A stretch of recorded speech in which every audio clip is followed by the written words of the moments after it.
It's a story about what we truly are. And what we truly are is not what we've been told we are.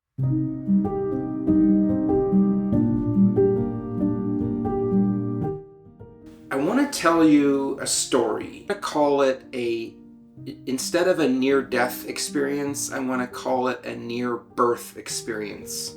And the reason why I'm calling it that is because it reminds me of people's near-death experiences. This is something that happened to me, and it changed my life. And in a certain way, it's very similar to a near-death experience that you'll hear other people talking about all over the internet now, which I love that that's happening. Except that in my case, I didn't die. I didn't, nothing happened to my body. But something died that night and was reborn, and it totally changed my life. There's kind of a before and after moment. And it happened actually, as it just so happens, exactly 39 years ago. It happened on my 16th birthday, and today is my 55th birthday. So I want to share this story because it although it happened to me, it's a story that relates to everybody. It's a story about what we truly are. And what we truly are is not what we've been told we are. And it's not what most of us believe with a huge feeling of certainty. It's not that. And it's rather shocking. So anyway, let's start the story. I was a 15-year-old kid who was really struggling. My father had died just a couple of years before. I had gotten into drugs at a very early age. Even by today's standards, it was very early. I think I was 13 when I started taking drugs. I was overweight. I had become what I call the first fat kid in America. One of the very first, back in the 70s when being overweight really stood out. And so I got to experience being teased every day in elementary school until finally reaching high school, where I realized I was never going to get a girlfriend if I didn't drop some weight. So I started basically starving myself. Then I thought I invented bulimia. So I would say I was kind of a mess. But there was a huge emptiness inside. My self-esteem was in the toilet. One day my mom brings home this book called The Life and Teachings of the Masters of the Far East. She wanted me to read it. She thought it might benefit me in some way. And when I read it, I didn't get very far. At first chapter or something just burst into flames inside of me. I started freaking out. The feeling that came to me was, how the heck have I not heard about this before? How have I not heard about this spiritual path where you can actually connect with the divine, that you can come to know intimately, that you don't need someone else to tell you about, that it can be a living experience inside of yourself? How did I get all the way to here at age 15 and never heard about this? Someone recommended another book, Autobiography of a Yogi. I really went bananas when I read that book. It felt like I had somehow forgotten the information in that book. Not that it was new to me, but that somehow this was the most important thing on this planet. This information was the most important thing on the planet. And yet I'd somehow not only had I not been told, but I already knew this. I already knew this information, and I've forgotten it somehow. And I was even upset that I had wasted this much time, that I had wasted 15 years before I realized what I needed to do. What I needed to do was get my ass to India and find one of these masters, one of these meditation masters. I knew that that would happen. I mean, there was really no doubt. I guess I can't say that. There was a doubt. There was doubts on the surface, but there was this sort of like the doubt was like a deer grazing on the surface of a volcano that was erupting. And so there was this certainty coming up from underneath that if I just got my butt to India, that I would meet the master. I would meet my master. I'm not going to go into the whole story of how that happened in this video. Suffice to say that probably in less than a year, I was with a meditation master. I was traveling with her. We weren't in India. She actually came right to my town. And she took me with her, which was really, really unusual. I found out later. She didn't really take teen kids who she'd never met before. And my mom didn't really let kids leave at 15. And I wasn't the sort to leave everything behind. But, looking back, no one had a choice here. This was gonna happen. No one had a choice. What can I say? It had to happen. It was like the law, and I had to go. My mom had to let me go. This Indian guru had to let me come. That's how it happened. I traveled with her for maybe 2 to 3 months, and then we ended up in LA. She was giving programs. She had an ashram there, a center, and I was on her tour staff. I was living in her ashram. I was living my dream. I was doing exactly what I wanted to do and what I felt like I needed to do. And she was amazing. My guru was amazing. She was the genuine thing. She was exactly what I was looking for. This ashram had pretty intense discipline. You had to get up really early. For me, it was super early. I can't remember what it was, maybe 6 o'clock. You had to be at the chant, the early morning chant at 6. Or maybe that's when it's so long ago I can't remember. Whatever it was insanely early. I don't think I'd ever gotten up that early before. It was getting up before the sun came up was totally bizarre and just something crazy people did. As a teenager, that's what I felt. I was often skipping. I was also often sleeping in. And I felt really bad about that. I wasn't being the perfect yogi that I knew I needed to be so that I could get enlightened. And so it just so happened that on my 16th birthday, there is this chant going on. It's in the evening program. We had taken over a movie theater and renovated it into this amazing, just absolutely beautiful, sort of like a meditation temple. There would be talks and chanting and meditation, and my guru would give a talk. And then after the talk, there would be what's called darshan, where everyone who wanted to would form in a big line and go up and greet the guru. And she had a big wand of peacock feathers that she would hit people with, and that was sort of like her giving a blessing. It was always an amazing thing to watch, and there was so much spiritual energy in the room, not just from the guru, but also from the lineage of the guru, which was, in my experience, very alive, very present. Just as in so many traditions, there's more going on than meets the eye, whether it's Christian or Judaism or Islam or Buddhism. When you're in a temple or a church or mosque or whatever, there's more going on there than just what meets the eye, than just who's in the room. There is a lineage, there is a tradition on the other side that's working, and there's God working there.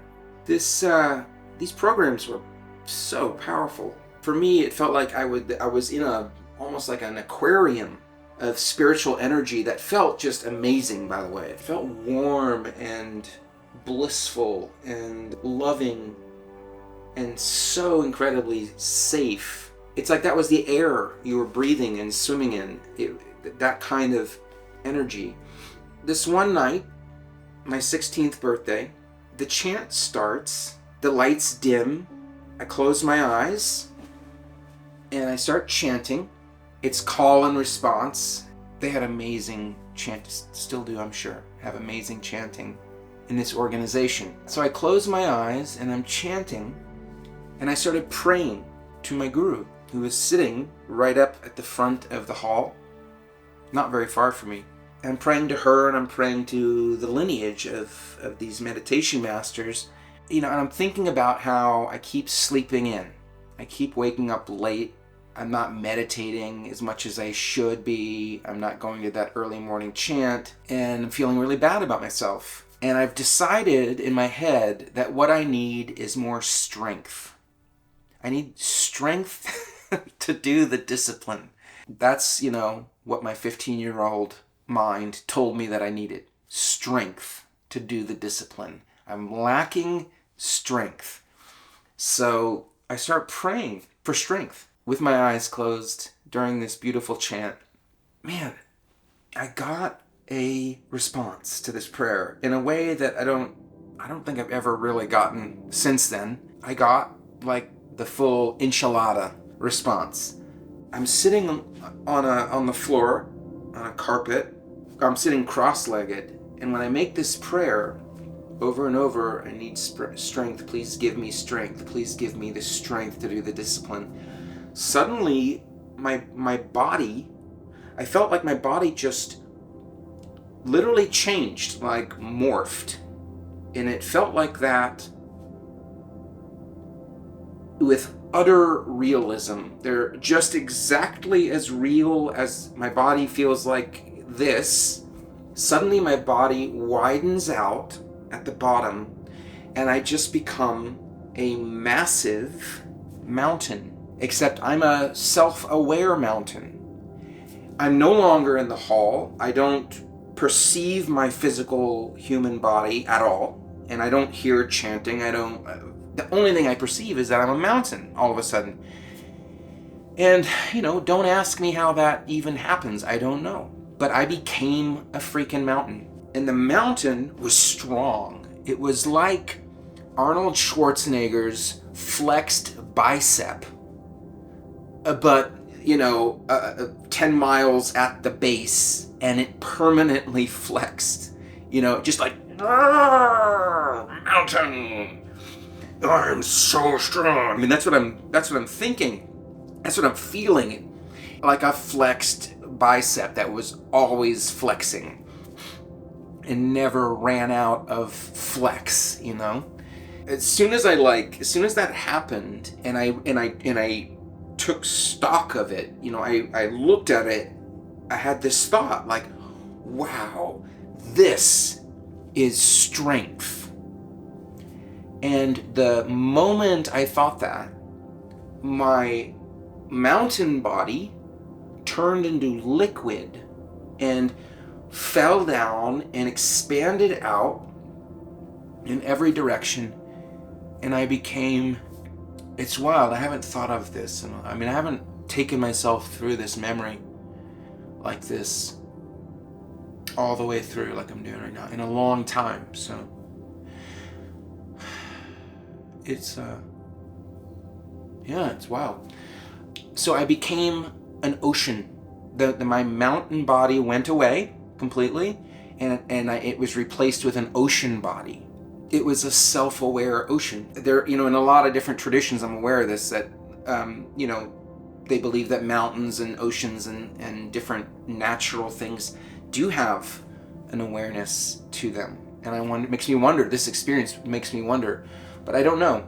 I don't know if it was just me having this bizarre sort of like movie. The whole experience was like a movie playing out in my consciousness, but it felt more real in a certain way than my physical body was. It somehow felt more high resolution, less noise. It felt more direct. Somehow like a cleaner signal than perceiving things through my body feels. So I'm this self-aware ocean. I can see my ocean form stretching out into the distance, into the far distance, in every direction. Like I'm kind of there's like a center of awareness from which I'm looking in all these different directions, and everywhere I look, I'm just this, seems like endless ocean of water. It had a totally different vibe to it. It was not a flexed bicep. It didn't have a macho Arnold Schwarzenegger vibe to it. It had this like deeper, calmer, less testosterone-y type of vibe. It felt so much more powerful than the mountain did. It felt like an orders of magnitude more powerful than the mountain. The mountain was this hard, almost kind of strength, but the ocean was this utterly relaxed strength that was so relaxed that nothing could hurt it. You know, like humans can go with Tonka toys and chip away at mountains and even destroy a mountain, but they can't chip away. You can't chip away at the ocean. You can try to chip at the ocean, and it flexes, right? It takes in whatever you throw at it and then lets it go. It's this whole other type of strength, and it's so much bigger than the mountain. When I felt this, it was a similar thing where I have this moment of looking around and feeling this and recognizing it, and in a more calm way, I think to myself, no, this is strength. Same thing happened. The moment I thought that, the ocean, in a way, it sort of like became air. It just sort of vibrated itself into this infinite. Now, this was infinite. And I'm going to call it an ocean, an infinite ocean of consciousness. This was like orders of magnitude just beyond strength, even. It was so strong that it was just beyond strength. It was an all-pervading awareness, filling every inch of the universe. And it was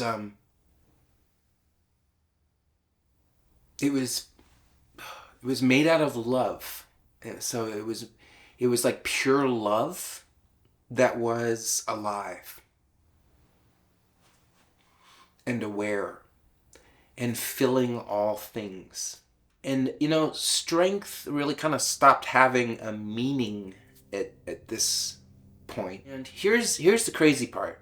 When I experienced this, I did not experience it as a spectator. I experienced it as that. I was this ocean of living love and awareness that filled everything.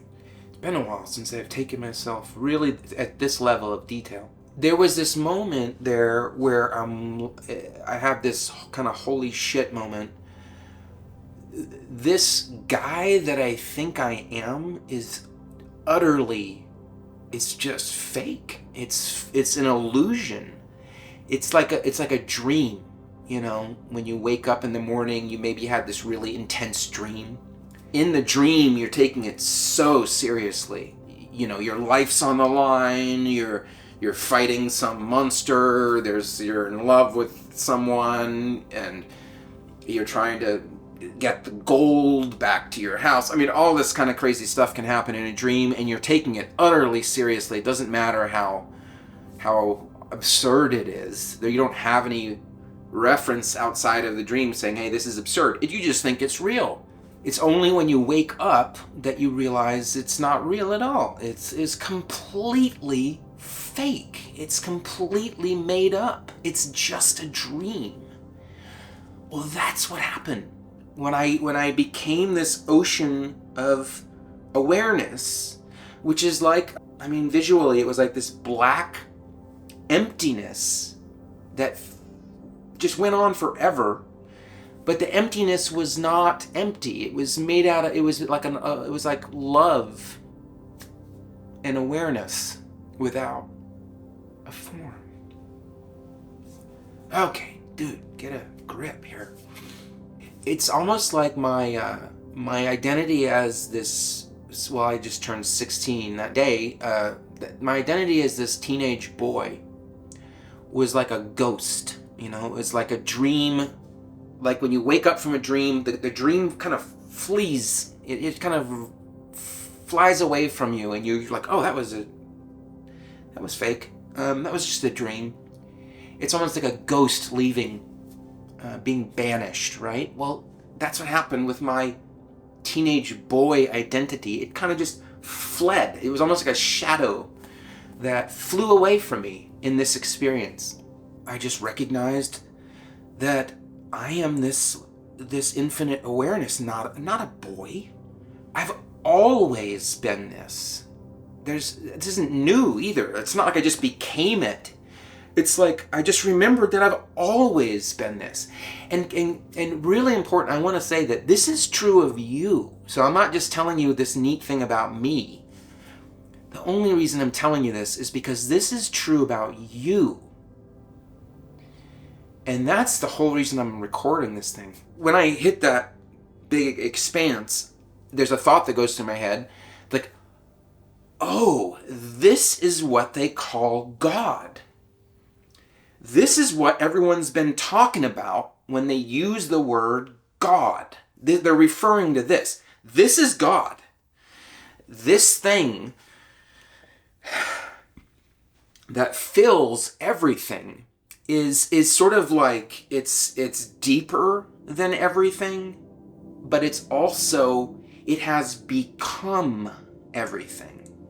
Okay, I'm kind of getting ahead of myself here. So I had a few different phases, a few little exhibits, you know, that I was shown in this part of the experience. So one of them was that I saw like the whole universe of form. Everything looked translucent, and I could see that it was this pure loving awareness that had become the form of everything. So if there was a tree, the tree was translucent, and this there was like awareness flowing through it, and it was this oneness that this one awareness that was flowing through it, and through the ground and the sidewalk and the building and people and beings and birds and squirrels and planets and stars, and the space in between everything was just this one consciousness that was pure love. I saw all of this, you know, and let me just say too, it's not just about seeing. I could feel it. I was in everything. I felt myself as this loving awareness in everything. I had become everything. And when I say I, what I mean is this awareness that you are. So you have become everything. We have become everything. God has become everything. These are all synonyms. You, me, God. I'm not talking about the ego dream me and you. I'm talking about the real me and you. That was one part of it. In another part of this, kind of a weird one, it took me a long time to figure this one out. At one point in this experience, again, I have no awareness whatsoever of the meditation hall that my body was in, presumably still chanting, or had I stopped chanting and I was just sitting there? I don't know what was happening to my body when this thing was happening. there was another phase where, as this universal awareness, I became aware of a giant, like, asteroid made out of rock. It was white, and there was a city on it, and it was hovering in space. This awareness, this infinite empty blackness, which was loving and aware, it's very similar to, kind of outer space, right? But there wasn't stars and planets and stuff in it. It was just mostly empty, except it was filled with this love, this awareness that was me. But I suddenly saw this giant, like, asteroid of white rock with this white city built on it. Like, it looked like a fantasy image from, like, Guardians of the Galaxy or something. It looked like something out of a sci-fi movie. A beautiful white city on a giant white rock. Tall buildings, just kind of this fantasy city, right? The thing about it, though, was that it was upside down. So from my visual perspective, the rock was on top, and the city was, the buildings were all pointing downward. When I started to focus my attention on the city, the more I focused my attention on it, the ocean of awareness that was all around became less real or less emphasized, and the city became more real and more emphasized. Its reality became more emphasized. And when that happened, I had this sudden feeling of vertigo, of like, whoa, what's holding it up? What's holding this giant heavy thing up? And I had this vertigo, like, it's gonna fall. But it wouldn't fall. And so then my attention would go, why isn't it falling? And then that would make my attention tune into the awareness around it. And I would be like, oh, it's the awareness is holding it up. It's this subtle, ultra subtle, sort of like living air that is holding this giant city, this giant heavy, it must have weighed as much as the moon, for example. And this wasn't outer space where everything just floats around. This was an empty void that was made out of love and awareness, right? So it didn't make sense that it was hovering there. When I focused on the city and I became aware of the city, and it became when it became very real, it didn't make sense that it could just be hovering there. But then I would tune back into the awareness, and then it'd be like, the awareness is actually causing it to stay there. And this happened multiple times. Like, I kept going back and forth. I look at the city, it gets really real, and then I get vertigo, and I wonder why it's not about to fall.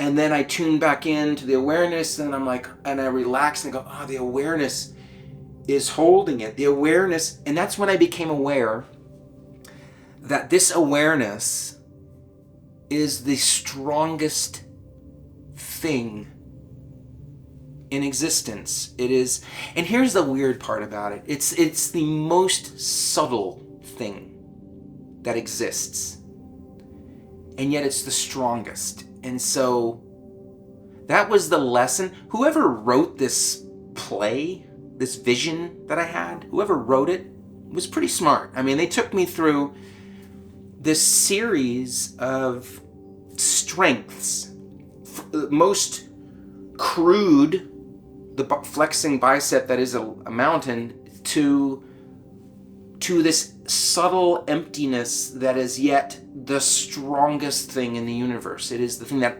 holds up the universe, literally holds form in form. It keeps form being form. That's when I realized, okay, I don't actually need strength. I just need to be what I am.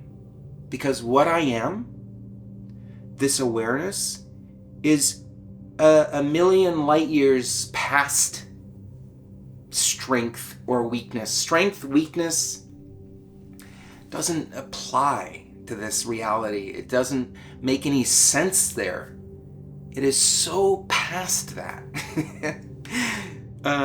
that it doesn't, strength versus weakness doesn't even make sense in that truth of what this universe really is. It's this consciousness, this divine consciousness. And the other part that I saw, this was a really important part. At one point I saw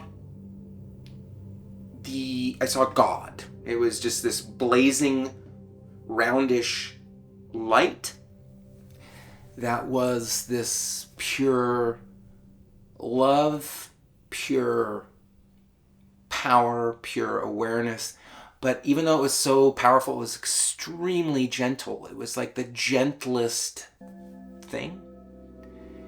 And another part of it, another aspect of it was pure goodness. And that's one I don't hear. I sometimes wonder why I don't hear about that. I rarely hear anyone talking from all the different mystical traditions of the planet. But you hear about God being love, and you hear about God being awareness and truth and stuff. In this experience, I experienced God as being the source of pure goodness.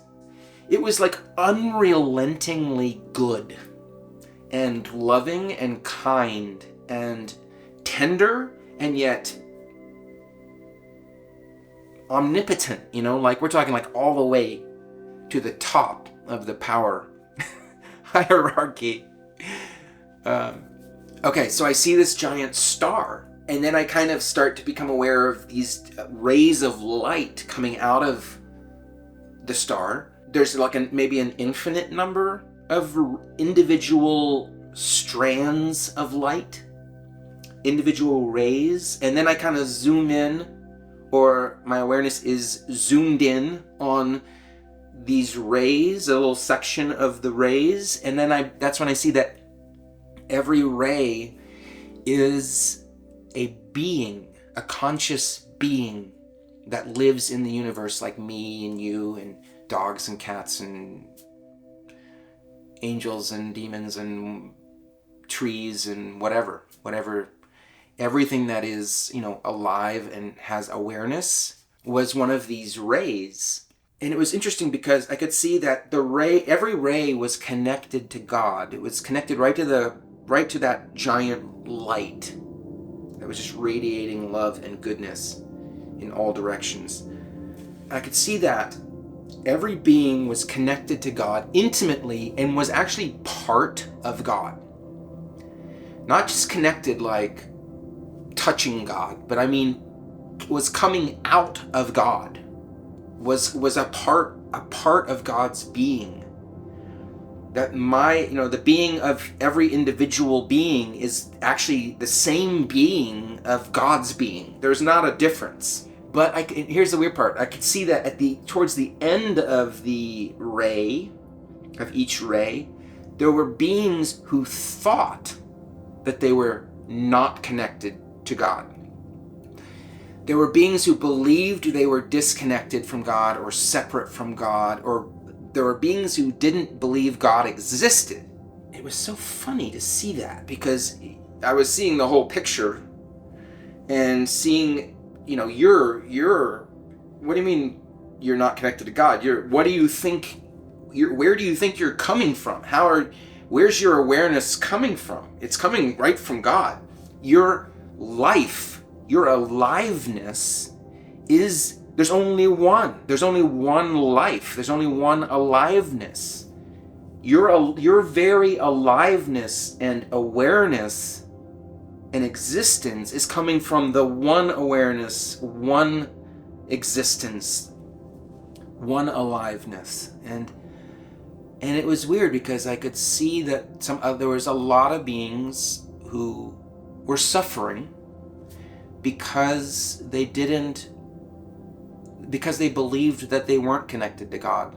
They were on the surface, or in their mind, they had believed themselves into a feeling of estrangement from God. They could never be separate from God. It's just not possible. This is also why I don't believe in this idea that God sends beings to hell. God doesn't see beings as separate from itself. Would you cut off your finger and put it in an oven because it did something wrong or didn't perform correctly? No, it's your freaking finger. You're not going to cut it off and banish it. It's... And then there's even, and this God is too loving to do that anyway. It's even if it wanted to. I mean, it couldn't do that. It just couldn't do that. It's not insane. It's why. It's not insane enough to do something like that. It's pure love. And it's one with all things. And it's like this endless fountain of compassion, of gentleness and goodwill. And so I could see that all beings were connected. Oh, and here's another part about this part, is that I could see that all beings were actually streaming back to God. All these beings that were coming out of God as rays of light were somehow, and this didn't really make sense, but I could feel, it didn't make sense visually because I could see them streaming out, but I could feel at the very same time that they were somehow all on their return trip to God. They were all somehow being brought back to God, even though some of them didn't believe in God, some believed in God and felt estranged from God. Some of them, I could also see that some did believe in God and believed they were connected to God. And there were some who even knew that they were God. And those guys were like closer to the core. And it was interesting because they had kind of like a personality still that was different from God, but it was illuminated with God. It was like stained glass, and the sun is behind the stained glass, and the sun is shining through the stained glass. It is fully illuminated with the sun. So there were beings like that too. They were really cool looking. So that was pretty much it. I think that was pretty much it. I got taken through those different things, and I realized, oh my God, I'm this thing that people refer to as God, and I've always been it, and everyone has always been it, and everything is it, and always has been, and it's only been this. I've just been making a mistake. It's really that simple. I just made a mistake. I believed I wasn't. I thought there was a lot of proof. I mean, it really felt like I wasn't. And I'm driving this body around, and the body won't get up early enough to make the meditation. It felt like I needed strength. It was just a mistake. A really, really big mistake. So anyway, at some point this stuff all stops, and I just become aware of my body sitting in the meditation hall. As soon as I became aware of my body, and that everything else was kind of gone, although I could still feel. I mean, the visuals were gone. Now the visuals I was getting was like I'm in a darkened meditation hall surrounded by hundreds of people, and my guru's up there on a chair not very far from me, and I'm sitting here on the carpet. But there's this feeling of this, I am God. But the moment I became aware of my body again, there was a voice in my head, and it said something like this. It said, "Holy shit, that was a big experience. That kind of experience doesn't happen very often. Holy shit. Not many people have this experience. This experience is special." I'm special. Okay, so hey man, I'm just being real. That's the thought that went through my head. We transitioned into the darshan period where the lights came up. The program was over unless you wanted to hang out for the darshan, when everyone lines up and goes up to the guru. They bow down and she whacks them with peacock feathers. I'm kind of filled with amazement. I mean, there's a lot going on with me. For one thing, I feel super expanded. I feel kind of humbled by this experience, but then there's like this voice of ego that's like I just mentioned, that immediately grabs onto the experience to make it like, look how special I am. And so the lights came up. I become aware of this toy ray gun that I had bought. In India, when it's your birthday, you give presents to other people. And so I had gotten a present for my guru for my birthday. And what I gotten her was this toy ray gun that when you pulled the trigger, had batteries, and you pulled the trigger and make science fiction laser gun sounds. I thought it would just be a fun, weird thing to give her for my birthday. It's sitting there kind of in my lap, and I think, birthday? What? Birthday? It's my birthday? What is a birthday again? This is literally how blown my mind is by this experience. I had to kind of put it together in my head. What is a birthday? Because it did not make any sense at all. I had just seen with zero doubt, 100% high definition, living color certainty that I am a birthless awareness that fills all things and that upholds the entire universe. But it's my birthday? What? That didn't make any kind of sense at all. It was like, oh, okay, so it's the birth of my body. So this body was born. It came out of my mother's womb. And that happened 16 years ago. And a year is just like how long it takes for the earth to go around the sun. So the earth has gone around the sun 16 times since this thing came out of a vagina. And we're gonna celebrate that because that's like a special day for some reason. That's what I was thinking. It didn't make sense to me at all. It'd be like celebrating the day your house was built. You know, like, do you even know what that date is? Is it a special day for the house? So I was looking at this ray gun thinking, birthdays are weird. Should I even give this to her? And I thought, nah, why not? I've got it. Why not give it to her? I don't see a reason not to. And so I got up and decided, to walk back to the back of the meditation hall to get in this giant line. It's about 5 people wide. As I'm walking towards the back of the meditation hall, I realize that I'm seeing visually from 2 separate places at the same time.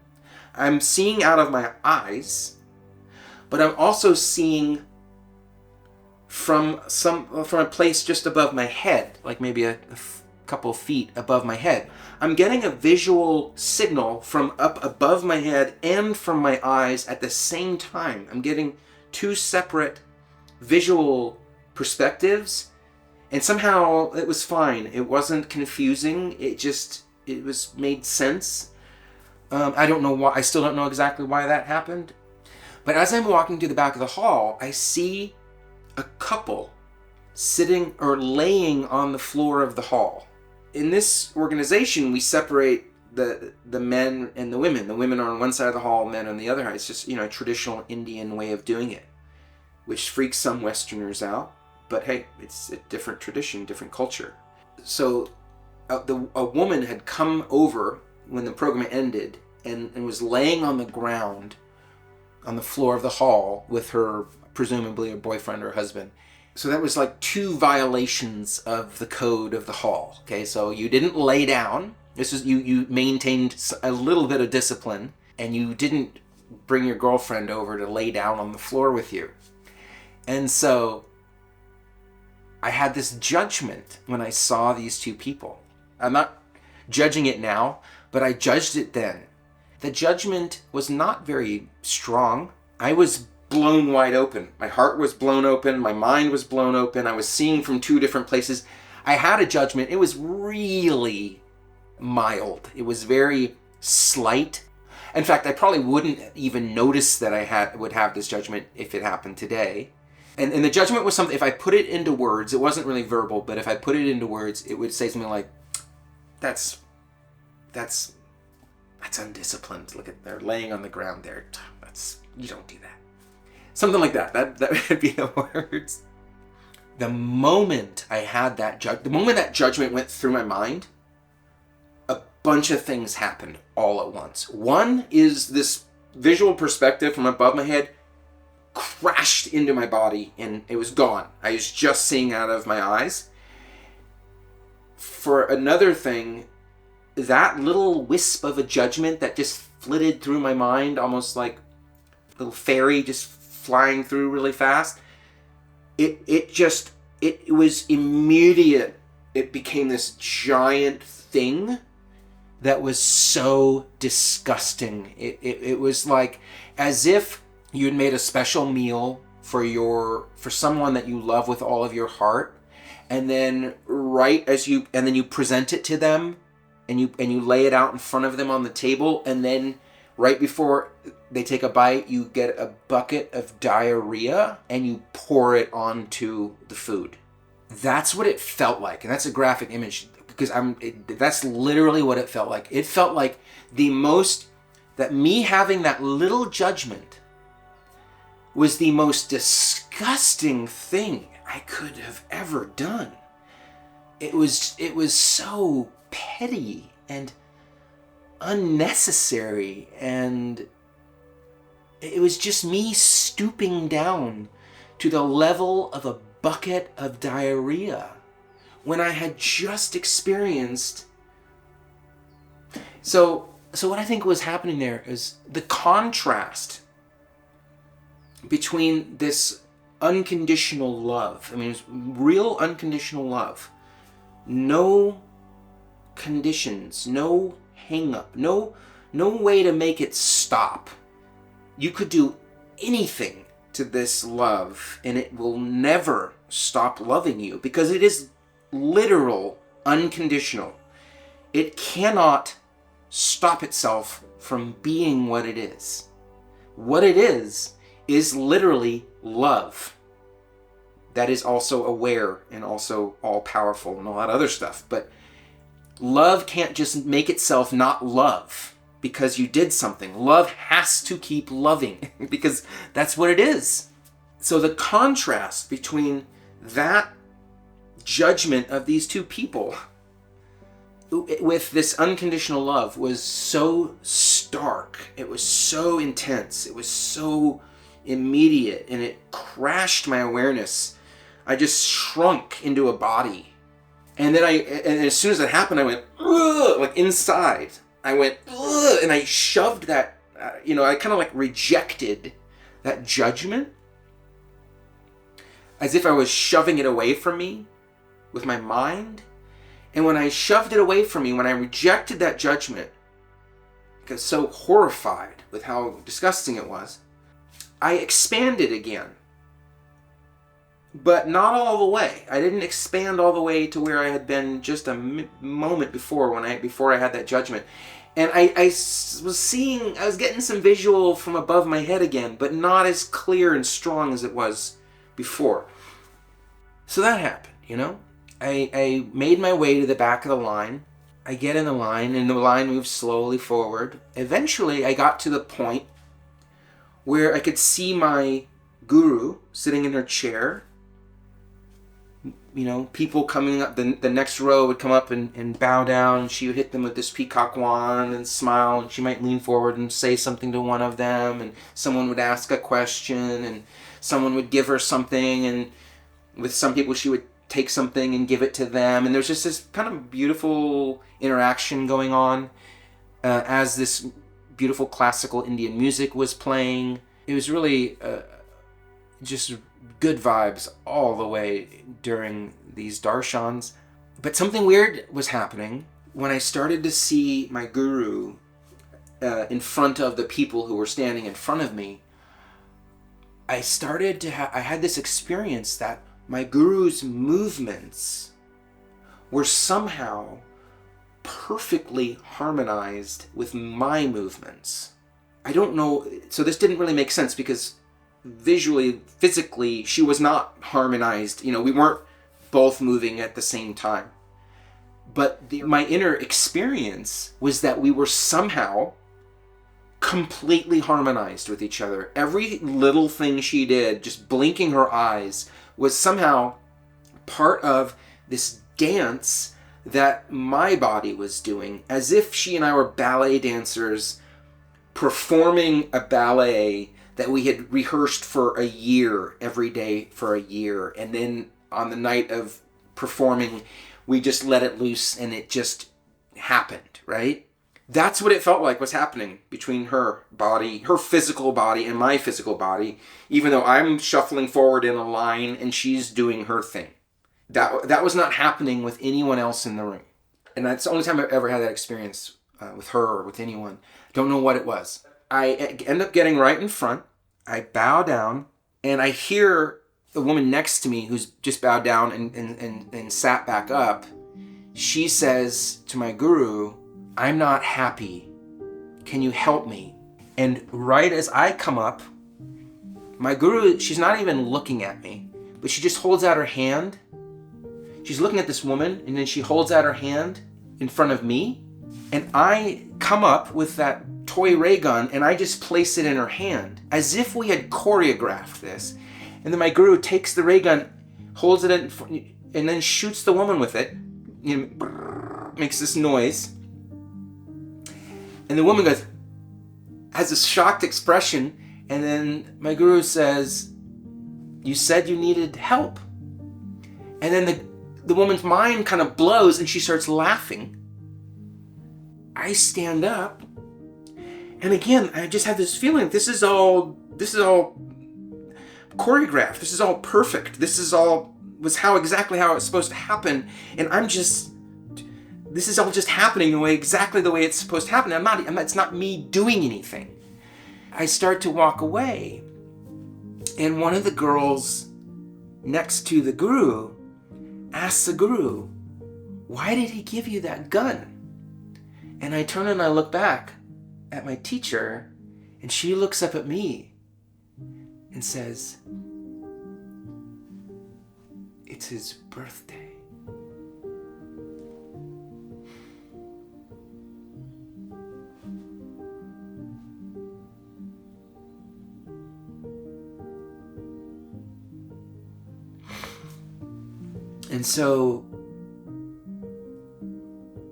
And she said it with this look, you know what I mean? There was this look in her eye.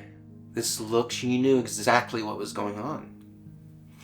And, I don't know, she knew.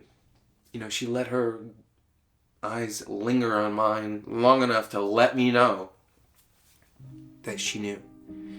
And that was just part of it too. That was just part of the choreograph. Like, I knew exactly what was going on. I could just feel it on the inside. Fast forward many, many years later, I ended up feeling pulled to go in a different direction from that organization, although I still have nothing but gratitude. Really nothing but gratitude to that teacher and to that organization. And which is, things happen there that, like a lot of Indian gurus that came to the West, there's things that happen that I don't endorse or agree with, but at the same time, it was the perfect experience for me. She was the perfect guru to me. And she gave me so much. She never really asked me for anything. She just kept giving me more things every year. She would tell me to pay, because in the beginning I had to pay for travel and I had to pay the ashram rent, food and board. My mom paid it. My mom agreed to do that. But instead of asking more, she would, after the first year, she said, tell your mom she doesn't need to pay the ashram rent anymore. Just travel. And then a year after that, don't need to pay anything.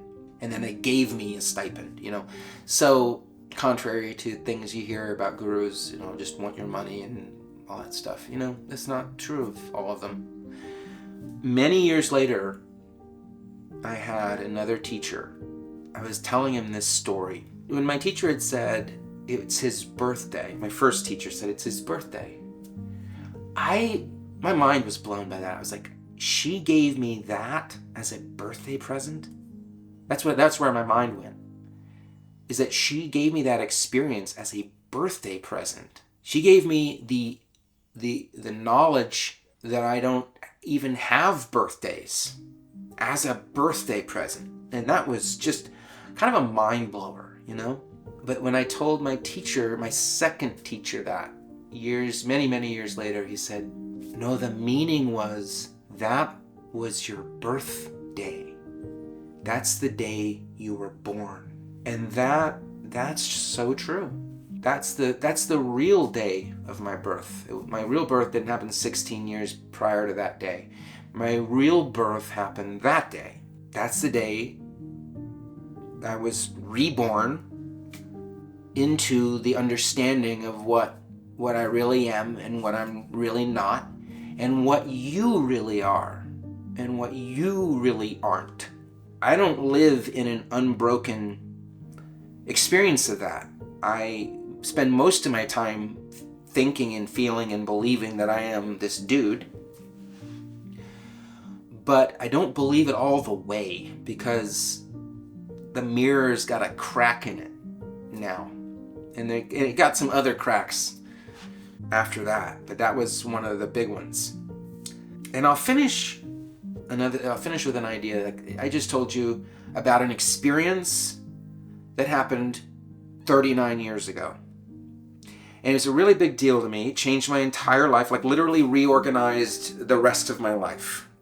That one, however long it lasted, that one evening reorganized the rest of my life span.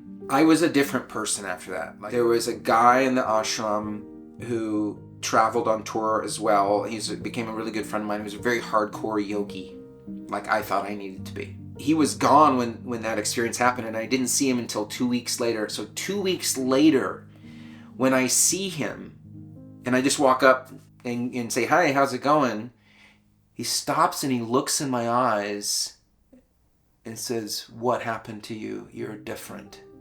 It literally made me that different. But it was just an experience. Okay, so that's where I want to leave this. What's more important? Something that happened 39 years ago on this day, or this moment right here? This moment right here is where God is, not in a memory. I mean, God's in a memory too, but this moment right here, right now, this moment of now, is where we find what we are and find God. And this is the more important moment between the two. Just want to leave it there. That is my story, and I'm sticking to it. Hope you enjoyed it.